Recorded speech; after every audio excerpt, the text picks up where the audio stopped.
प्यारे बच्चों, छठवीं कक्षा के गणित के पहले चैप्टर अपनी संख्याओं की जानकारी के 8वें लेक्चर में आपका स्वागत है। इसके पहले वाले लेक्चर में हम लोगों ने बड़ी संख्याओं को जोड़ना, घटाना, उनको पढ़ना, लिखना, ये सब सारी चीज़ें सीखे थे और इससे संबंधित प्रश्नावली भी हम लोगों ने सॉल्व किया था। इस लेक्चर में आज हम लोग पढ़ेंगे आकलन। आकलन का मतलब कि अगर मान लीजिए कि भारत और पाकिस्तान के बीच हॉकी मैच हो रहा है, तो उस मैच के स्टेडियम में 51,000 दर्शक बैठे हुए हैं और इस मैच को विश्व भर में 40 मिलियन लोगों ने टेलीविज़न पर देख रहे हैं। तो ये जो दोनों यानी कि 51,000 दर्शक उस स्टेडियम में बैठे हैं, ये एक्यूरेट संख्या नहीं और न ही 40 मिलियन लोग टेलीविज़न पर देख रहे हैं, यह भी एक्यूरेट अंक नहीं है, संख्या नहीं है।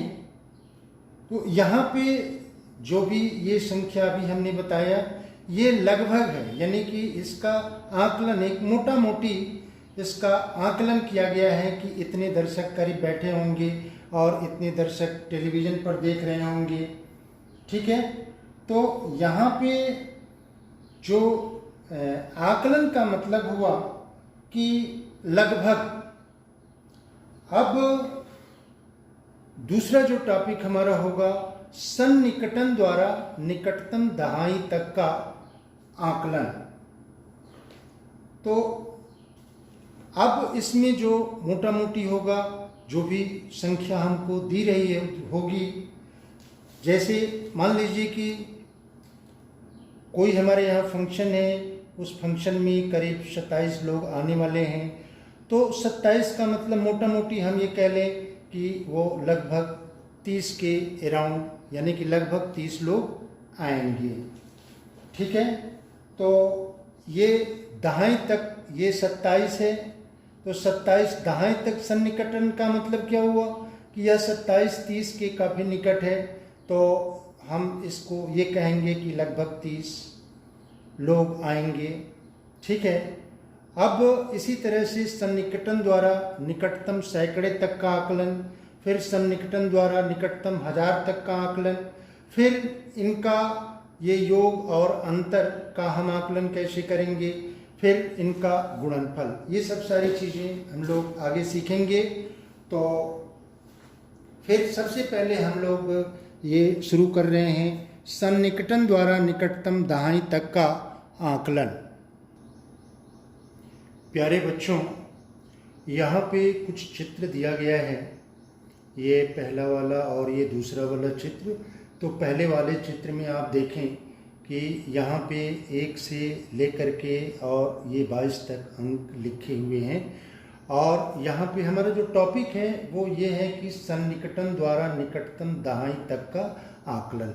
अब यहाँ पे ये 17 के ऊपर एक झंडा है, तो हमें दहाई तक यह आकलन करके बताना है कि ये लगभग कितना होगा दहाई।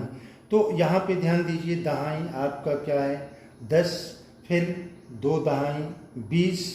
अब यह जो 17 है ये 20 की अधिक निकट है कि 10 की अधिक निकट है। तो यहाँ पे हम देख रहे हैं कि यह 17 इस 20 की काफ़ी निकट है, तो 17 20 के काफ़ी निकट है। इसका मतलब ये हुआ कि 17 को हम क्या लिख सकते हैं, 17 को 20 लिख सकते हैं। ठीक है, इसी तरह से 16 भी है, तो 16 को हम क्या लिख सकते हैं, 16 भी 20 के निकट है, तो यहाँ पे इसको हम 20 लिख सकते हैं। लेकिन अगर हम ये कहें कि 12, तो 12 किसके निकट है, यहाँ पे देखिए 10 के निकट है, तो इसलिए 12 को हम क्या लिखेंगे, निकटतम ये 10 लिखेंगे। लेकिन अगर मान लीजिए कि बीच में ये 15 आ जाता है, तो अगर 15 आता है तो 15 तो ये 10 और 20 के ठीक बीचों बीच में है, तो इसको ये जो परंपरा है ये आगे वाले दहाई को ही लिखते हैं, यानी कि 15 के लिए हम क्या लिखेंगे, 20 लिखेंगे। ठीक है। अब यहाँ पे कुछ सैकड़े के अंक दिए हुए हैं और इसमें भी आपको निकटतम दहाई तक का आकलन करना है। अब यहाँ पे ध्यान दीजिए, ये 259, 260, 261, तो यहाँ पे ये झंडा जो लगा हुआ है वो 261 पर है, तो यहाँ 260 और यहाँ पे 270, तो ये 261 ये किसके नज़दीक है, 260 के नज़दीक है। तो इसका मतलब कि 261 को हम क्या लिखेंगे, 260। इसी तरह से यहाँ पे 263 है, तो यहाँ पे देखिए बीचों बीच ये है, तो ये 263 किसके नज़दीक आएगा, 260 के, तो 263 को हम क्या लिख सकते हैं, 260। अच्छा, अब यहाँ पे देखिए 267, मध्य बिंदु तो ये है, तो ये 267 किसके नज़दीक है, 270 के, तो 267 को क्या लिख सकते हैं, 270। अब इसी तरह से ये 269 है, 269, तो 269 को हम क्या लिख सकते हैं, 269 भी 270 के नज़दीक में है, तो 270। अब अगर मान लीजिए कि 265 आ जाए, 265, तो ये मध्य में है, तो हमने बताया कि ये दोनों यानी कि 260 और 270 दोनों से समान दूरी पर है, तो इसको आगे वाला अंक हम लिखते हैं, यानी कि ये हो जाएगा 270। ठीक है। अब यहाँ पे एक चीज़ ध्यान ये देना है कि यहाँ पे क्या चीज़ है, 261 है, तो हमें जब दहाई तक का आकलन करना है तो ये इकाई वाले अंक को हम 0 लिख लेते हैं, और अगर इकाई वाला अंक 5 या 5 से अगर छोटा है तो फिर ये इस अंक को हम वैसे ही लिख देते हैं। ठीक है। अब यहाँ पे देखिए ये 267 है, तो इकाई ये दहाई तक के आकलन में इकाई के स्थान पर हम क्या लिख देंगे, 0, और यहाँ पे 7 क्या है, 5 से अधिक है, तो इसलिए इसमें 1 जोड़ देंगे, तो यहाँ पे हो जाएगा 27। फिर से यहाँ देखिए, ये इकाई के स्थान पर 0 लिख दिए और ये 5 से अधिक है, तो इसमें 1 जोड़ देंगे, तो ये 7 हो जाएगा और 2 को वैसे ही लिख देंगे। ठीक है। अब हम लोग कुछ किताब में प्रॉब्लम दिया गया है प्रैक्टिस के लिए, उसको हम लोग करते हैं।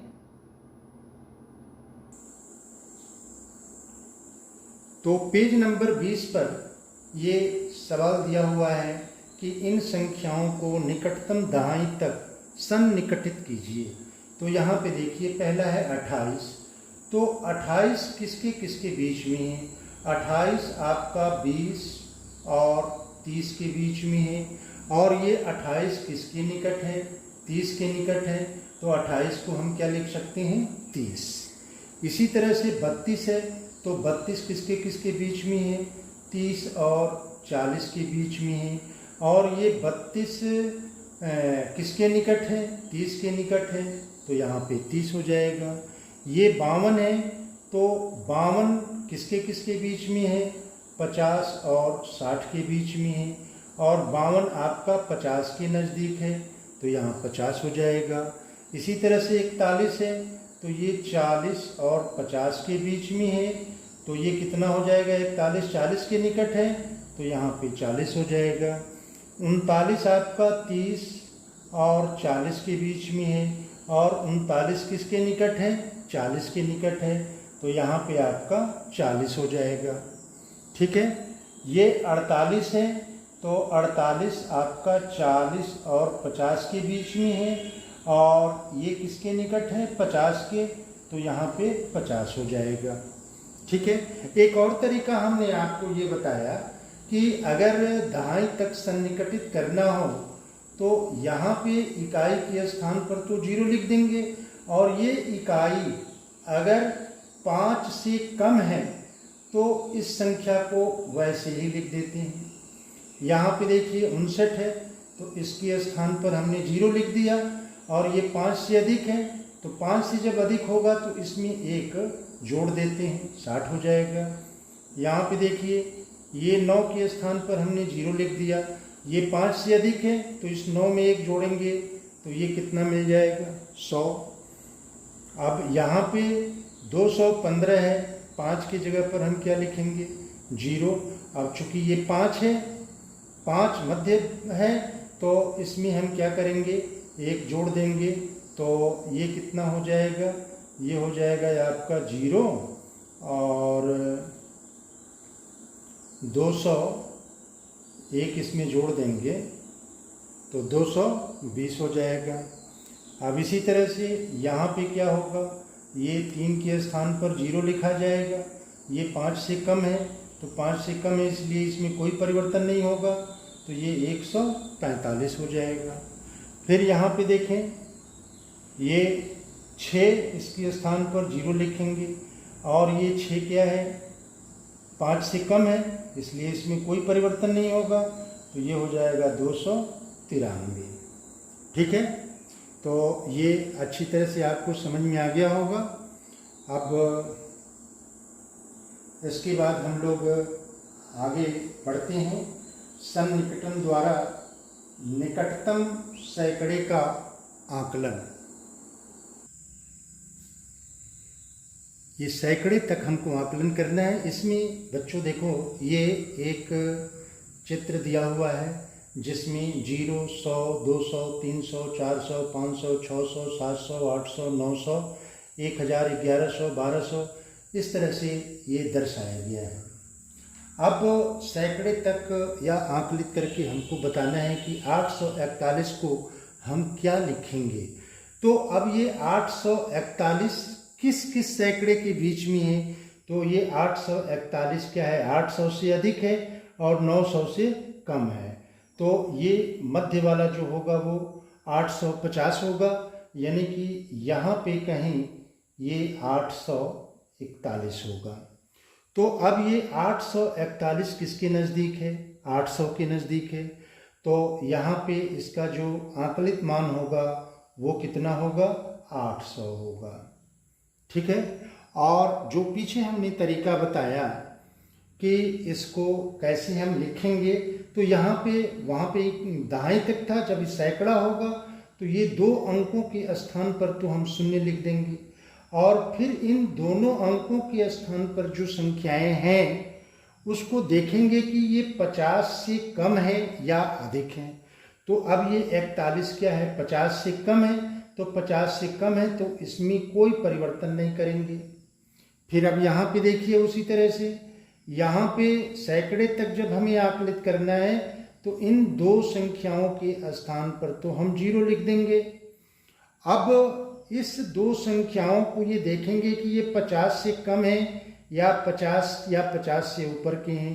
तो 50 से अगर कम है तो इसमें कोई परिवर्तन नहीं होगा, यानी कि यहाँ पे हम लिख देंगे 95। ठीक है, 9500 हो जाएगा। अब यहाँ पे देखिए, इसी तरह से यहाँ भी हम ये दोनों के स्थान पर हमने 0 लिख दिया। अब ये दोनों स्थान पर जो संख्या है 30, ये 50 से कम है, तो 50 से कम होगा तो इसमें कोई परिवर्तन नहीं होगा, तो ये हो जाएगा 49700। अब यहाँ पे ध्यान दीजिए, यहाँ पर भी वैसे ही वही क्रिया करेंगे, 00 लिख देंगे। अब 46 50 से कम है, इसलिए इसमें कोई परिवर्तन नहीं, तो ये हो जाएगा 25। यहाँ पे अब देखिए, ये इन दोनों के स्थान पर तो हमने 0 लिख दिया। अब यहाँ पे माजरा कुछ और हो गया। ये 86 जो है वो 50 से क्या है, ऊपर है। तो जब 50 से ऊपर होगा तो इस सैकड़े वाले में 1 जुट जाएगा, तो यहाँ पे कितना आ जाएगा, 3। यहाँ पे देखिए, ये 50 है, ठीक मध्य में है, तो मध्य में है तो इसमें 1 जुटेगा, तो यहाँ पे 0 0 हो जाएगा, और यहाँ 6 और यहाँ पे 5 हो जाएगा। फिर यहाँ देखिए, ये 168 है, तो इन दोनों के स्थान पर तो 0 0 होगा, अब ये 68 क्या है, 50 से अधिक है, तो अधिक है तो इसमें 1 जुट जाएगा, तो यहाँ पे 2 हो जाएगा, 200 हो जाएगा।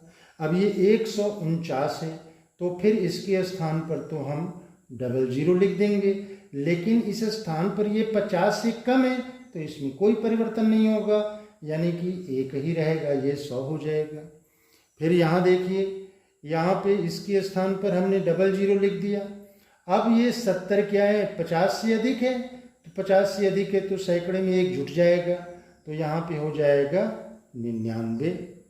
ठीक है, तो इस तरह से ये सैकड़े का आकलन हम करते हैं। अब फिर चलते हैं 1000 के लिए। अब सन्निकटन द्वारा निकटतम 1000 तक का आकलन, यहाँ पे देखिए 0, 1000, 2000, 3000, 4000, 5000, 6000, 7000, 8000, 9000, 10000, 11000, 12000 इस तरह से दिया हुआ है। अब ये 2573, तो 2573 किसके किसके बीच में होगा, ये 2000 से अधिक है, 3000 से कम है, यानी कि इसके बीच में होगा। अब यहाँ पे 2500 होगा, तो 2573 है, तो ये कुछ इधर होगा, यहाँ पे होगा 2573। तो अब ये 2573 किसके समीप आ रहा है, 3000 के समीप आ रहा है, तो 3000 के समीप आ रहा है, तो इसको अप्रॉक्सीमेट हम कितना लिखेंगे, 3000 लिखेंगे, 3000 लिखेंगे। और जो मैंने मेथड बताया उसके हिसाब से देखिए, यहाँ पे जब आपको 1000 तक का आकलन करना हो तो ये दाएं तरफ से 3 अंक के स्थान पर आप 0 लिख लीजिए। अब इन तीनों स्थान पर जो संख्याएं आई हैं वो 500 से अधिक हैं या 500 से कम हैं या 500 के बराबर हैं। तो अगर 500 से कम होंगी तो इस 1000 में कोई परिवर्तन नहीं होगा, और 500 या 500 से अधिक होगी तो इसमें 1 जुट जाएगा। तो अब यहाँ पे देखिए, ये 500 से अधिक है, 552 है, तो इसमें 3 में 1000 में क्या होगा, 1 जुट जाएगा, तो यहाँ पे आ जाएगा आपका 54000। फिर उसी तरह से यहाँ देखिए, ये आपका 3 स्थान है, तो इसके स्थान पर तो हमने 0 लिख दिया। अब ये 404 क्या है, 500 से छोटा है, तो 500 से छोटा होगा तो इस 1000 वाले में कोई परिवर्तन नहीं होगा, तो यहाँ हम 6000 लिख देंगे। फिर यहाँ देखिए, ये 3 स्थान के जगह पर तो हम 00 लिख देंगे। अब ये 437 क्या है, 500 से कम है, तो 500 से कम है तो इसमें कोई परिवर्तन नहीं होगा, यानी कि यहाँ पे हम 65 लिख देंगे। फिर यहाँ देखिए, ये 3 स्थान पर हमने 0 लिख दिया। अब ये 805 500 से क्या है, अधिक है, तो जब अधिक है तो यहाँ पे 1000 वाले में 1 जुट जाएगा, तो यहाँ पे हो जाएगा 8।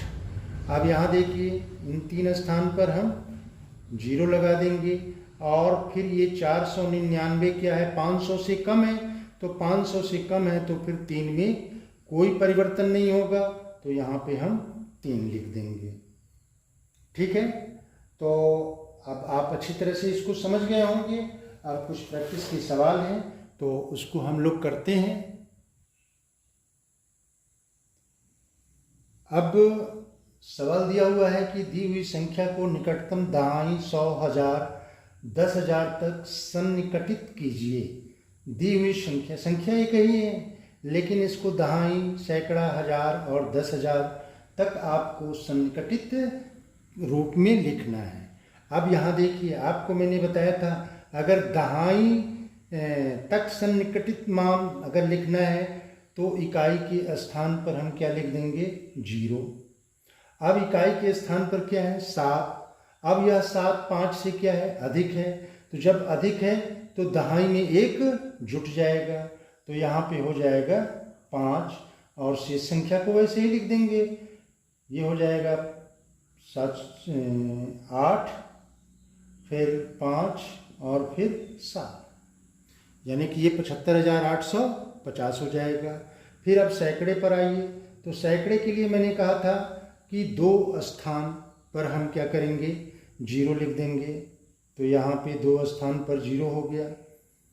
अब यह 2 स्थान पर जो जीरो लिखे हैं, यह संख्या, इस पर लिखी हुई संख्या अगर 50 से कम है तो सैकड़े में कोई परिवर्तन नहीं होगा, तो ये 47 50 से कम है, इसलिए यहाँ पे 8 ही रहेगा, 8 रहेगा, फिर 5 और फिर 7। अब यहाँ पे 1000 पे आ जाइए, तो 1000 के लिए 3 स्थान पर दाएं तरफ से 3 स्थान जीरो लिख देते हैं, 1 2 3, ठीक है। अब इस तीनों स्थान पर जो संख्या आई हुई है 847, ये 500 से अधिक होगी तो 1000 में 1 जुट जाएगा, तो ये 500 से अधिक भी है, तो यहाँ पे अब 5 के स्थान पर क्या हो जाएगा 6, और 7 को तो वैसे ही लिखेंगे। अब जब 10,000 आएगा तो 10,000 में 4 स्थान पर हम जीरो लिखेंगे, 1 2 3 4। अब ये जो 4 स्थान पर लिखा हुआ है 5847, तो ये 5847 ये 5000 से अधिक है, तो 5000 से अधिक है तो फिर इसमें क्या होगा, एक जुट जाएगा, यानी कि यहाँ पे हो जाएगा 8, ठीक है। तो अब दी हुई संख्याओं का दहाई तक या सैकड़ा तक या 1000 तक या 10,000 तक सन्निकटित रूप में अगर लिखना होगा तो आप अच्छी तरह से लिख सकते हैं। अब इसके बाद हम लोग इससे संबंधित कुछ उदाहरण हैं उसको करते हैं, आपके बुक में दिया हुआ है। उदाहरण नंबर 5 है कि 5290 में 17,986 को का आकलन करना है जोड़ करके, ठीक है। तो यहाँ पे ध्यान दीजिए, जो पहली वाली संख्या है वो 1000 में है, ये 10,000 में है, तो इन दोनों संख्याओं का जो सन्निकटित रूप होगा वो 1000 में हम देखेंगे। तो यहाँ पे ये 5290 है, तो अब 1000 तक अगर हमें आकलित करना होगा तो फिर हम क्या करते हैं, 3 स्थान पर जीरो लिख देंगे। अब ये 500 से क्या है नीचे है, इसलिए इसमें हम कोई परिवर्तन नहीं करते हैं, यानी कि ये 5000 हो गया। अब इसको भी 1000 तक ही हम करें तो यहाँ पे ये 3 जीरो हो गया। अब ये 500 से अधिक है तो इसलिए इसमें क्या होगा, 1 जुट जाएगा, तो यहाँ पे 8 आ जाएगा, फिर 0 0 और 8 5 13, 1 और 1 2, यानी कि ये 23,000 हो जाएगा। अब इसको कॉपी में हम लिखेंगे कैसे, तो 5290 सन्निकटित होता है, निकटित होता है कितना, ये 5000, तो यहाँ पे लिख देंगे 5000, और फिर 17,986 सन्निकटित होता है, सन्निकटित होता है, ये कितना हो जाएगा 18,000, तो यहाँ पे हो गया 18,000, ठीक है। अब आकलित योग, आकलित योग ये बराबर हो जाएगा कितना, 23,000, और यही हमारा आंसर हो जाएगा, ठीक है। अब अगले उदाहरण पे चलते हैं। उदाहरण नंबर 6 है कि 5673 माइनस 436 का आकलन कीजिए। तो यहाँ पे हम ये देख रहे हैं कि पहली वाली जो संख्या है वो 1000 में है और ये सैकड़ा में है, तो अगर प्रारंभ में हम 1000 में आकलित करें तो ये 5673 कितना होगा, 6000 होगा, और 1000 में अगर इसको आकलित करेंगे तो ये 0 आ जाएगा, यानी कि ये कितना होगा, 6000 होगा, जो यह विवेकपूर्ण नहीं है। इसलिए अगर ये सैकड़े में है तो इन दोनों संख्याओं को हमें सैकड़े में ही सन्निकटित करना होगा। तो अब 5673 का ये सन्निकटित होगा कितना। अब यहाँ देखिए 2 स्थान सैकड़े तक हमको करना है तो 2 स्थान 0 आ जाएगा। अब ये 50 से अधिक है तो इसमें 1 जुट जाएगा, यहाँ 7 हो गया। अब ये 436 है, 2 स्थान पर यहाँ 0 आ गया। अब ये 50 से कम है तो 4 में कोई परिवर्तन नहीं होगा। अब इसको हम घटा देंगे, 7 में 4 गया 3, 5 और यही हमारा आकलित अंतर आ गया। ठीक है, तो अब आप जोड़ और घटाना अच्छी तरह से समझ गए होंगे। अब कुछ एक सवाल हम लोग गुणा का लेकर के करते हैं। इसमें ये अगला ये प्रैक्टिस का सवाल दिया हुआ है कि निम्नलिखित गुणनफलों का आकलन कीजिए। तो यहाँ पे इस गुणा करने का व्यापक नियम ये है कि जो भी संख्याएं दी हुई रहती हैं उन प्रत्येक गुणा की जाने वाली संख्या को उसके सबसे बड़े स्थान तक सन्निकटित किया जाता है। अब यहाँ पे देखिए ये 87 है तो 87 इसमें 2 अंक हैं, तो यानी कि दहाई तक इसको हम सन्निकटित करेंगे। तो दहाई तक सन्निकटित करने का मतलब क्या हो जाएगा, यहाँ पे 0 हो जाएगा। ये 5 से अधिक है तो यहाँ पे कितना आ जाएगा, ये आपका 9 आ जाएगा। अब ये कितना है, 313 है तो सैकड़े में है तो इसको सैकड़े तक हमको सन्निकटित करना होगा। तो ये हो जाएगा कितना, ये 2 स्थान पर तो 0 आ जाएगा और ये 13 क्या है, 50 से कम है, इसलिए इसमें कोई परिवर्तन नहीं होगा। ठीक है, और इसका गुणा करना आप अच्छी तरह से जान रहे हैं। अगर लास्ट में 0 होता है तो सभी 0 को काउंट करके हम पहले लिख लेते हैं। तो ये 3 0 है। अब 9 और 3 इसका गुणा कर देंगे, 9 3 27, ये आपका आंसर हो जाएगा। अब यहाँ देखिए 9 और 795 है तो इसमें गुणा करने वाली जो संख्याएं हैं 9 है और 795 है तो इसका सबसे बड़ा सन्निकटतम मान क्या होगा, 9 है तो ये 10 के करीब होगा, यानी कि ये हो जाएगा 10। और ये 795 है तो 795 है तो ये कितना हो जाएगा, सैकड़े तक इसको करेंगे तो 0 0 और ये 95 क्या है, 50 से अधिक है तो 7 में 1 जुट जाएगा तो यहाँ पे आ जाएगा 8। अब इसको जब गुणा करेंगे 1 2 3 तो 3 0 लिख लेंगे और 8 में 1 का गुणा करेंगे तो 8 हो जाएगा। फिर यहाँ पे देखिए यह भी सैकड़े में है, यह भी सैकड़े में है तो अब यहाँ पे ये कितना हो जाएगा, 2 स्थान पर 0 लिखेंगे। अब ये 50 से अधिक है तो 8 में 1 जुट जाएगा, 9 हो जाएगा। और फिर गुणे यहाँ पे देखिए ये 2 स्थान पर हम 0 लिखेंगे और ये 50 से अधिक है तो 7 में 1 जुटेगा, 8 हो जाएगा। अब इसका गुणा करना होगा तो 4 0 लिख लेंगे, 1 2 3 4 और 8 में 9 का गुणा कर देंगे तो 8 9 72। ठीक है, अब यहाँ पे ध्यान दीजिए ये भी दोनों सैकड़े सैकड़े में है तो इसका सन्निकट मान क्या हो जाएगा, ये 2 स्थान पर 0 होगा, 50 से अधिक है तो 9 में 1 जुटेगा तो 10 हो जाएगा। फिर यहाँ पे कितना होगा, 2 स्थान पर 0 लिखेंगे और ये 50 से अधिक है तो इसमें 1 जुट जाएगा, 4 हो जाएगा। अब ये बराबर कितना हो जाएगा, 3 और 2 5, 1 2 3 4 5, 4 में 1 का गुणा करेंगे 4 आ जाएगा। ठीक है, तो ये गुणनफल भी आप अच्छी तरह से समझ गए होंगे कि गुणनफलों का आकलन हम कैसे करेंगे। अब इस लेक्चर को हम यहीं समाप्त कर रहे हैं। अगर हमारी वीडियो अच्छी लगे तो कमेंट बॉक्स में ज़रूर लिखिएगा और इस वीडियो को लाइक कीजिए, सब्सक्राइब कीजिए और शेयर कीजिए। Best of luck.